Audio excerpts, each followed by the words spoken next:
chunga thil kati sual ani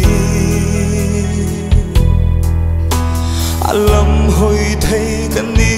to lo a bing lam tla ka ni to lo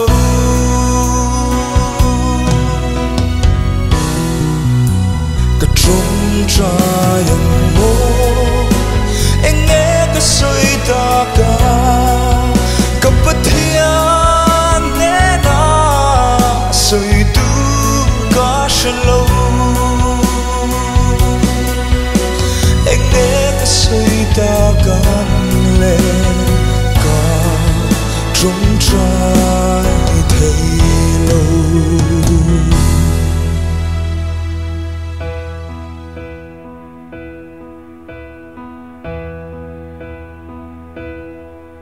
Som sona chu nula ma atlomi lal dana bo chia mana puar omi sapna re ne to lo ma selung chirala pa avi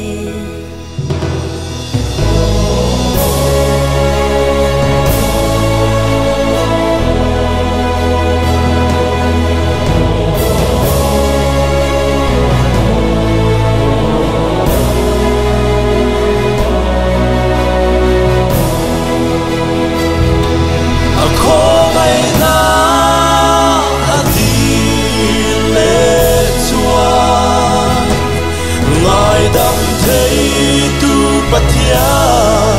nun hlui chui ve ngai lo chua mel ma tang zo an ve ti le da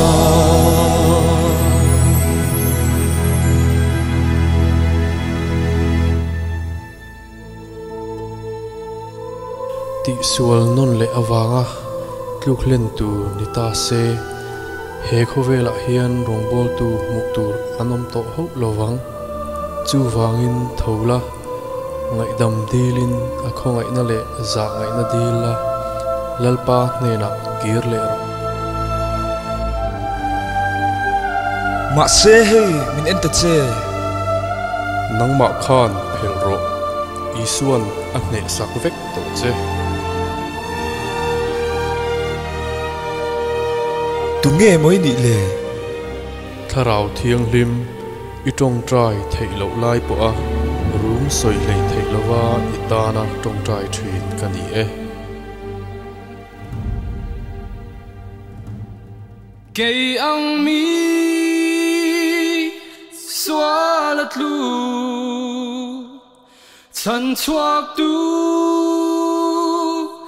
ngai te tan swal na tleng faya kholo na ngai dam thei kapathian ni om re in si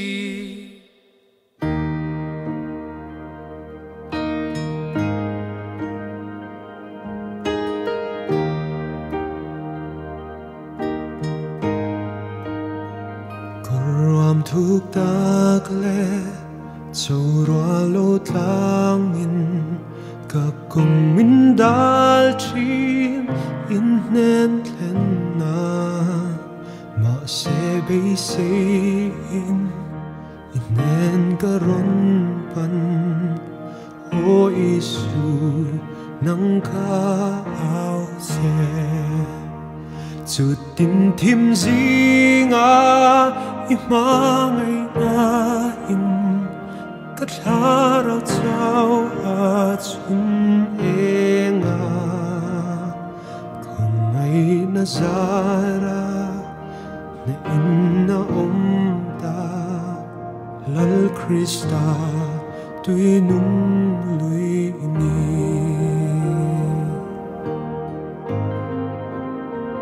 tunge don pakan mangai na makchu tunge she thiamang không ai na chu rồi tuy na lipin sa tuan patian chu kaswal purin amual puta krozara chuanin ngay dam kanita lalte lalchu ata kani changam tu cha tuan inni takani lal Krista tuinung Hallelujah chan chuak tu chui pha kam Hallelujah thì na in min ngam lo vang qua na min phel sak tu chu chan dam tu ming ro pui ber lal Krista tuinung lui chu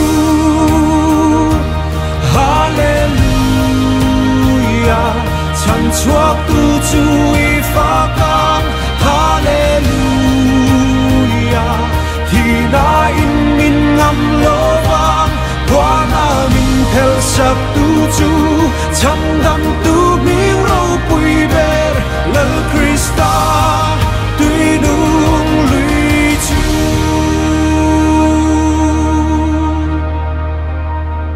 Zin qua lu farin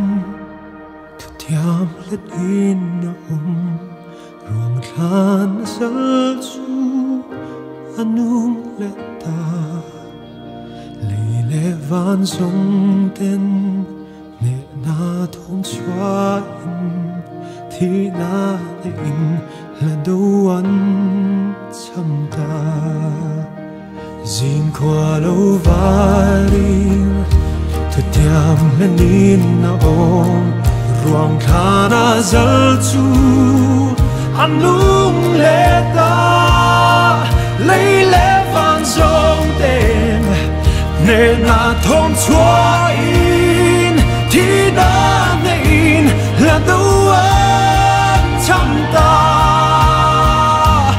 o Isu thi na in ne ta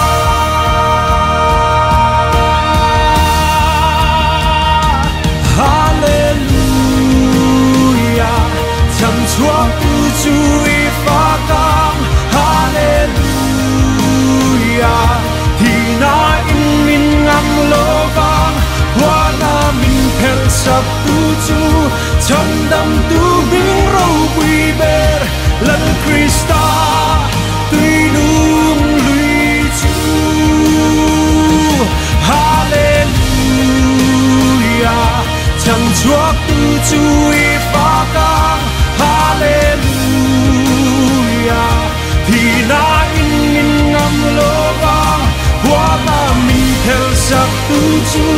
chan dam tu bing ro pui ber lal Krista tuinung